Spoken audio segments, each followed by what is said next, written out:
Żewġ irġiel mill-Eritrea spiċċaw arrestati wara li allegatament aggredew u serqu żewġ persuni fil-Ħamrun fis-satra tal-lejl.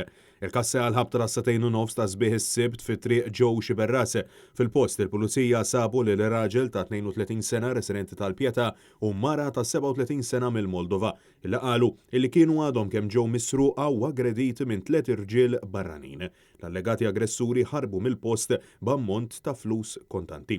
Issejjaħ ukoll tim mediku b'ambulanza bil-vittmi ttieħdu l-isptar Mater Dei għal-aktar kura fejn il-mara ġiet iċċertifikata li ġarbet feriti gravi filwaqt li r-raġel ġarrab feriti ħfief. Sa dan it-tant, grazzi għall-assistenza mill-iskwadra tar-reati vjolenti u uffiċjali tal-RIU inqabdu 2 mit-3 suspettati bl-irġiel jittieħdu fil-lokab tal-Pulizija fil-Furjana fejn qed jinżammu għal-aktar sħarriġ. Filwaqt li l-investigazzjonijiet tal-Pulizija jitmexxew mill-iskwadra tar-reati vjolenti assistita mill-Pulizija tad-Distrett, is-soktat it-tfittxija għat-tielet sospettat.